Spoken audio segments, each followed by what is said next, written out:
안녕하세요. 첨단 기업의 환경을 분석해드리는 경제를 말하다입니다. 엔비디아는 외장 그래픽 처리 장치, 즉 외장 GPU의 영역에서 독보적인 1위를 차지하고 있는 회사입니다. 하지만 그저 그런 그래픽 카드 제작 업체였던 엔비디아를 한순간에 반도체 업계의 스타덤으로 오르게 했던 중요한 계기가 있었습니다. 바로 암호화폐의 광풍이었어요.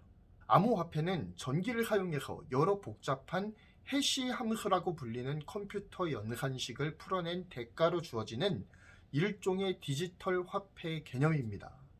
그런데 이러한 암호화폐가 미래를 바꾸는 게임 체인저가 될 것이다 라는 기대와 함께 관련 시장이 폭발적으로 증대가 되죠. 이러한 암호화폐 활성화의 최대 수혜자가 바로 엔비디아였습니다.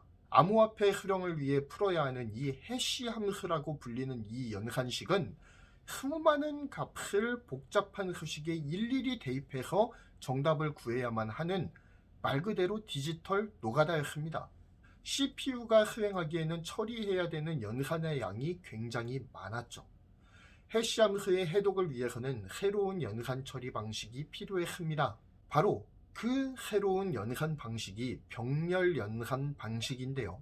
한 개의 메인 CPU로 연산을 수행하기보다는 CPU만큼은 아니지만 그래픽 처리를 위한 연산 처리 기능을 가진 여러 개의 GPU를 병렬로 연결해서 해시 함수를 풀게 하는 것이 훨씬 더 효율이 좋았다는 거죠. 이런 이유로 성능 좋은 GPU를 병렬로 연결한 채굴기의 수요가 폭발하기 시작했고요.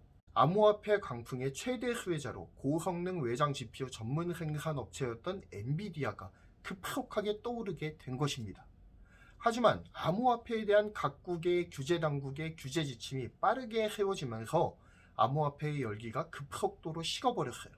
그러면서 채굴기의 수요가 감소하게 되죠. 암호화폐 활성화를 예상하고 물량을 크게 늘렸던 엔비디아의 GPU들은 그대로 악성 재고로 남아버렸습니다.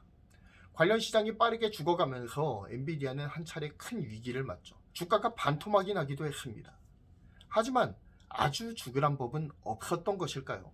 엔비디아에게도 천금 같은 제2의 전성기가 아이러니하게도 코로나19의 팬데믹 창궐과 함께 찾아옵니다.